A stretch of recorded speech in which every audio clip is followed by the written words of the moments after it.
Would you trust these doctors with your life, considering their college admission standards are lower? I'm glad you're watching, amazing viewer. This is another TikTok video. I'm glad that you stopped by. If this is your first time, don't forget to subscribe to the channel. And if you're coming back to watch my videos, you are the real one. I appreciate your love and support for my content. I don't take for granted all the comments that you're sending to me. You are the reason why I'm moving forward. So let's dive into today's video. So this man right here saw a bunch of, let me say, doctors, future doctors, who had just graduated from college, and he was saying, would you trust these doctors with your life? And why could he say that? So simply because they're black, racism. Yeah, another one here. Unfortunately, afterward his account was banned, but then I'm bringing this video right here because I know he's not the only one thinking this way. And one thing that was so encouraging was like so many people who commented on this were white. It was really encouraging to see that, yeah, there are white allies that are rising up every day and who believe in black potentiality, And yeah, I'll let you listen to the whole thing, his whole idea, so that you can, get to understand where he was heading to. Maybe he was right, we don't know. Yeah, maybe so. Don't forget to leave your thoughts. I love interacting. I can't wait to hear from you. Let's dive into it.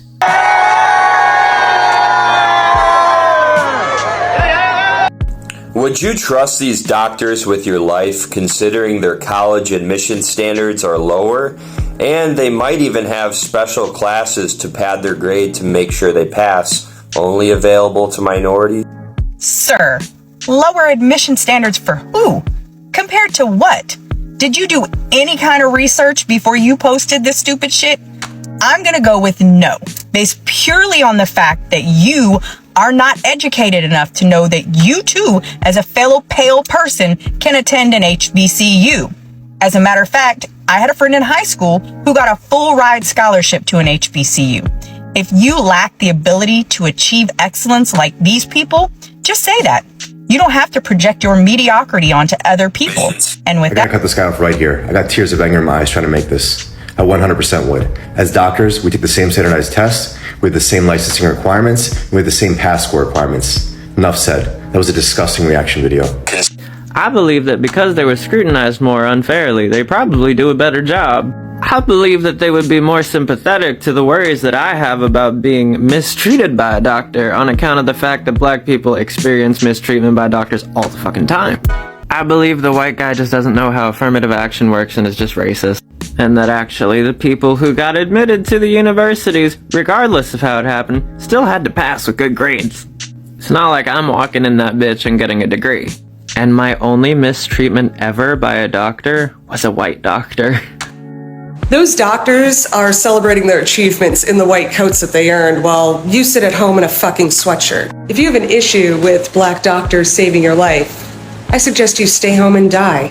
It's your body, your choice. Indubitably, especially since when black patients are treated by black doctors, those patients experience better health and lower mortality. But also because if it wasn't for black doctors, everybody be dead. Dr. Daniel L. Williams performed the first successful open heart surgery in 1893. Dr. Solomon Carter Fuller translated Alzheimer's work from German to English in the early 1900s. Dr. Charles Drew discovered that it was easier to bank blood plasma than store whole blood. Dr. Jane Cook Wright discovered that you could monitor the effects of drugs on cancer cells using patient tissue instead of laboratory mice. So would I trust my life with that room full of super melanated, highly educated, often imitated, never duplicated, extra elevated room full of geniuses? The answer, an unequivocal yes.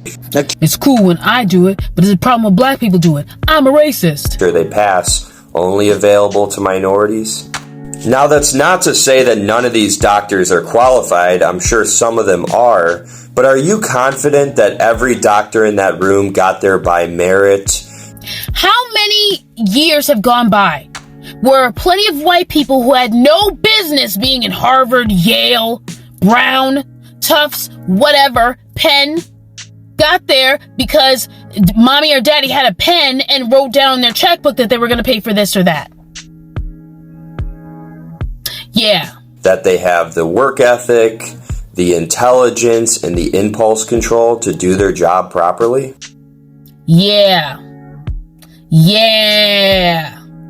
There are plenty of kids who are only in Ivy League schools, who are only in prestigious professional programs because mommy and daddy have money. That's it.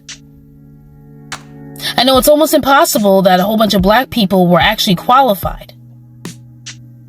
Statistically speaking, we work harder than you do because we have to overcome the racism that we experience when we have to interview at these places. But how dare you? How dare you insinuate that we don't? What racist kind of shit is this? It's funny you say that, because that just happens to be a room full of black future doctors. They look like residents. Mind-baffling. But what's really funny is, where's your degree, bruh?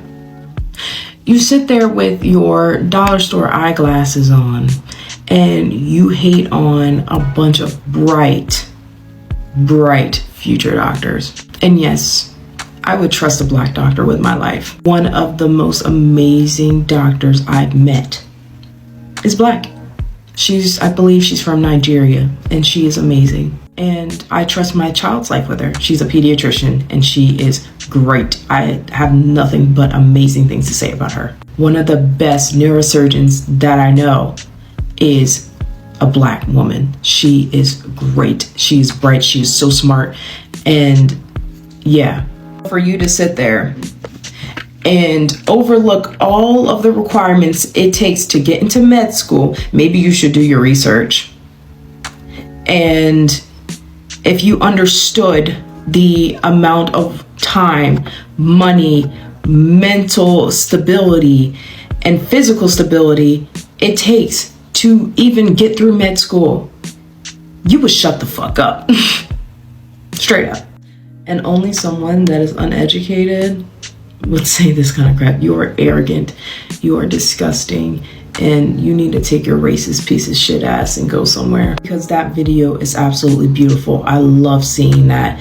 Just seeing a room full of black residents about to achieve their dreams after putting so much time and work. And yeah, the road is not going to be easy going through their residency. It's going to be difficult, but just overcoming all the odds and making it is just amazing.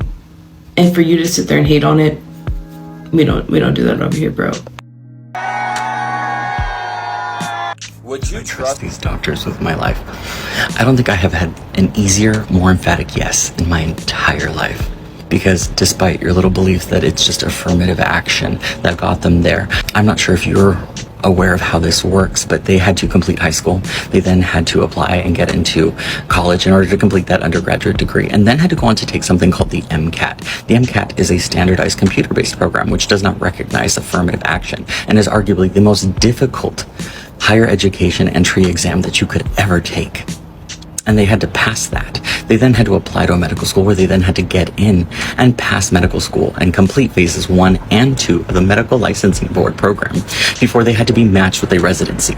And then they had to complete that residency to satisfaction while simultaneously working on their PhD so that they could present their thesis to a board who probably didn't look like them in order to be awarded that doctorate and have the opportunity to be called doctor. And they did that with every obstacle and hurdle and adversity we could put in their way. They still did it.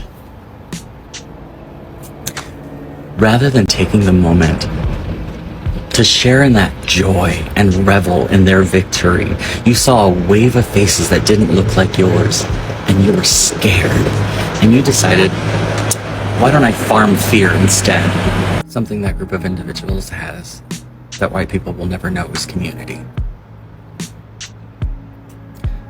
We band together out of the fear of other people doing well, instead of actually recognizing people for their differences and their success. This is why I will always trust them with my life, because they value life. Yes. And that's because the first time that my pain, my story, what I was going through was actually heard and affirmed, and there were steps in place to make sure it didn't happen again, was with a black woman doctor. First time I ever got an IUD in, because I didn't want to take the pill because I was forgetting it and I didn't want to have children. I was in the stirrups for an hour and a half in pain with a room filled with white nurses, white doctors who just kept bringing in more and more doctors to try to figure out why the IUD would not go all the way up into my uterus. I was in a lot of pain, but I have a high pain tolerance that even the nurses were like, I don't know how you're not screaming, because I would have given up by now and gone home and said, I'm going to do it later. And this was my first ID experience. So I had no frame of reference between like, is this supposed to happen or not supposed to happen? Ultimately, they ended up doing it under ultrasound and getting it in there, but it was the worst thing I've ever experienced in my life. So when it was time to replace my first IUD, I actually went to a OBGYN who was a Black woman. And I told her the whole story. I was like, it took an hour and a half. I was in a lot of pain. The cramping was so bad. Doctors couldn't figure out what to do. And she hears me out and she looks at me and goes, well, we're going to make sure that doesn't happen again. She didn't condescend me. She didn't minimize my pain. She didn't tell me that, well, that's just normal. She looked at me dead in the eyes and said, that's not going to happen here today. And it didn't. I was in and out of that office within about 15-20 minutes. The time it took her to put the IUD, take my old ID out, put the new one in, was literally maybe 5 minutes at most. So yeah, I will trust a Black woman doctor with my motherfucking life. Appreciate that you're spending your precious time with me. Thank you so much for watching. I love you guys for staying to this extent. It has been, full of lessons. And hope you've learned something. Whatever is happening in this clip is so funny. I just did want to play it because it has something of aggressivity and it might shut down my video, I didn't want to show that part, but yeah, I can only speak as it plays. But it's so interesting what was happening there. I appreciate. Don't forget to like the video, subscribe to the channel. Don't forget to leave me a comment, smash that like button for recommendation. Also, don't forget to share my video, comment kindly. I can't wait to hear from you. I love interacting. I must say that again. I don't miss out comment. Thank you so much. Goodbye for now.